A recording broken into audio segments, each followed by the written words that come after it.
Aku kan memang suka baca. Jadi Alkitab itu aku baca penuh. Oh gitu, oke. Di Alkitab tertulis kita nggak boleh menyembah berhala. Kenapa ada patung Bunda Maria?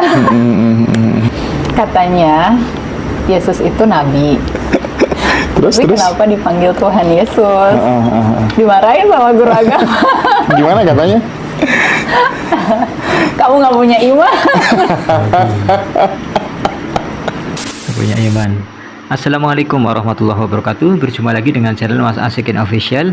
Di video kali ini saya akan mereaksi sebuah video dari channel Muslim Indonesia. Ini menarik banget guys ya, karena di video ini ada seorang wanita yang masuk Islam, dan wanita ini adalah adik seorang aktor yang terkenal, yaitu Darius Sinathrya. Jadi bagaimana sampai si wanita ini mendapatkan hidayah sehingga masuk ke dalam Islam? Mari kita simak videonya bersama-sama guys. Tapi keputusan untuk kemudian menjadi mualaf itu tanpa dipengaruhi oleh inner circle itu kah? Atau dipengaruhi oleh mantan suami mungkin?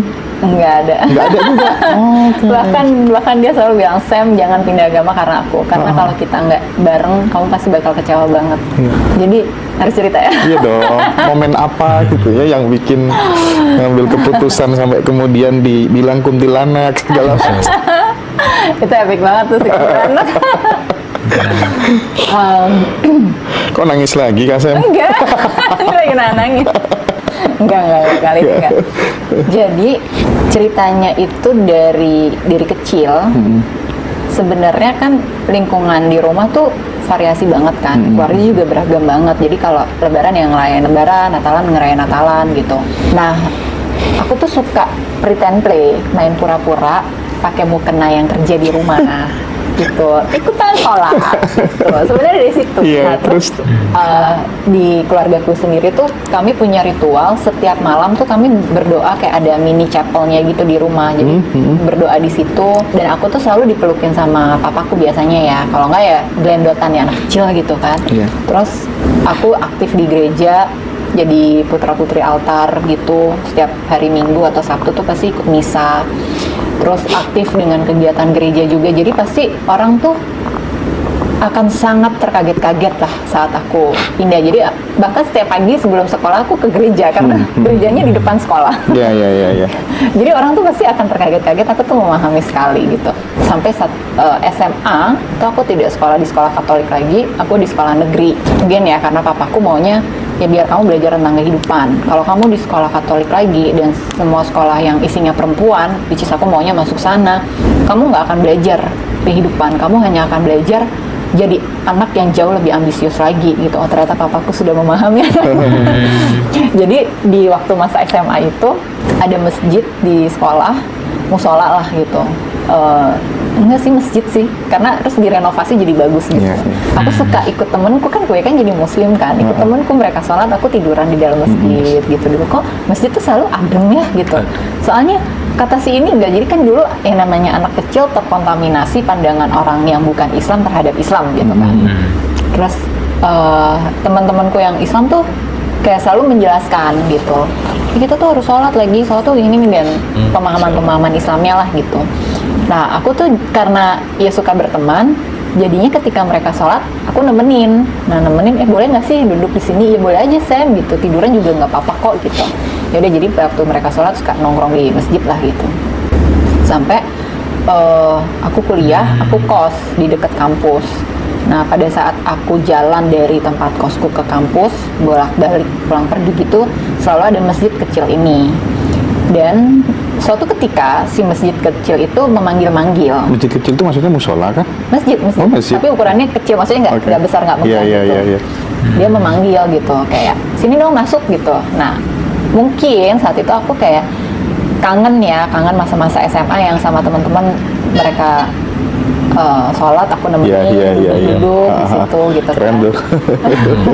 Terus udah gitu aku kayak jadi penasaran emang sebenarnya itu seperti apa sih gitu. Ada satu kejadian, aku traveling ke Eropa, ke Swiss, aku ketemu sama teman dekat mamaku, dan kebetulan dia juga sebagai psikolog yang ya praktek juga di sana.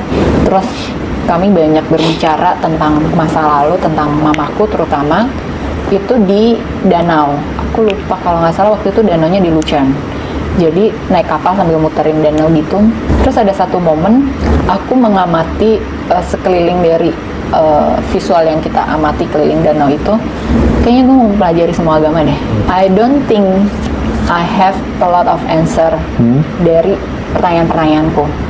Karena dari SMP aku tuh bisa nanya sama guru agamaku kayak gini, yang hampir bikin nilai agamaku merah. Terus apa? Katanya Yesus itu nabi. Katanya Yesus itu nabi. Wah, ini pertanyaan agak serius ini, bikin nilai merah beneran tuh. Tapi kenapa dipanggil Tuhan Yesus? Dimarahin sama guru agama. Gimana katanya? Kamu nggak punya iman. Terus udah gitu. Aku kan memang suka baca. Jadi Alkitab itu aku baca penuh. Oh gitu, oke. Di Alkitab tertulis kita nggak boleh menyembah berhala. Kenapa ada patung Bunda Maria? Ya jelas lah nilai agamaku bisa merah. Lebih pintar dibanding gurunya. Tapi dua pertanyaan tuh bergelayut sampai remaja, sampai dewasa gitu. Dan masih banyak pertanyaan. Oke, siap. Aku mencari konsistensi sih sebenarnya. Karena mencari konsistensi itu bahkan waktu SMA dengan guru agama Katolikku juga yang mengajar aku waktu itu nanya juga pertanyaan yang sama gitu. Ya, aduh, kalau dia lebih santai jawabnya gitu. Karena dia beda usianya nggak terlalu beda jauh gitu kan, jadi dia masih dengan gaya muda gitu kan. Waduh, saya juga bingung nih jawab pertanyaan kamu, sebentar ya saya belajar lagi gitu kan. Minggu depannya dia akan siapin jawaban dari pertanyaanku gitu kan. Sama salah satu tanteku juga aku dibilang kamu terkena noda neraka jahanam apa segala macam karena kamu nggak percaya Tuhan Yesus lagi. Tunggu dulu nih kenapa jadi arahnya ke situ ya gitu kan. Kan itu perjalanan hidup tiap orang beda-beda. Sampai ya akhirnya aku beli buku itu sih, buku bacaan sholat tata cara yang buat anak-anak itu. Nggak tahu kan doanya bacanya harus kayak gimana dan sebagainya, udah gerakannya aja dulu pakai bahasa Indonesia. Setelah selesai sholat berdoanya apa gitu, mintanya apa. Nah disitulah proses aku bernazar itu. Terus aku banyak banget di momen pulang dari Swiss itu aku belajar Buddha, belajar Hindu, belajar itu sebelum mualaf ya? Sebelum mualaf, belajar Protestan juga, baca-baca aja gitu, baca-baca mereka tuh tata cara agamanya seperti apa, ke ke tempat beribadahnya mereka kayak gimana, cobain tata caranya seperti apa, nyaman atau enggak gitu. Makanya salah satu temanku yang beda usianya 3 tahun itu bilang, Manta kamu coba kamu ketika sendirian kamu paling nyaman gimana gitu. Nah Islam ini adalah yang terakhir gitu. Kalau di sastra bilang kan itu ya, spiritual traveler. Spiritual traveler. Iya. Jadi jalan-jalan dulu kemana-kemana. Nah sampai akhirnya mantan suamiku yang saat itu jadi pacar dan dia tidak mau aku motivasinya pindah agama karena dia ngasih buku judulnya Muhammad gitu, membahas tentang sejarah Nabi Muhammad. Kalau nggak salah nama penulisnya tuh Martin Links. Udah pernah baca belum Mas Hendra? Belum. Kalau nggak salah ya, jadi dia sejarawan, dia profesor juga di, aku lupa di Oxford atau di Cambridge University, yang spesialis mencari tahu lah gitu riwayat sejarahnya Nabi Muhammad seperti apa. Nah aku baca buku itu dan setiap halaman tuh ya kok nangis aja. Gitu ya? Karena kayak aku berasa sangat relate gitu, gila ya perjuangan hidup gue ternyata bukan cuma gue, Nabi aja juga perjuangan hidupnya berat gitu. Terus di situ ada satu chapter kalau nggak salah membahas tentang hijrah, bagaimana Nabi Muhammad hijrah gitu kan dari Mekah ke Madinah ya waktu itu. Berarti nggak salah ya orang tuh untuk hijrah, berarti boleh dong gitu. Tapi apa yang bisa mendasari Sam bisa dengan teguh dan berani untuk memutuskan ini bukan pilihan hidup yang salah, karena ini pilihan hidup yang akan sangat panjang dan aku nggak mau nanti 10 tahun pindah lagi gitu.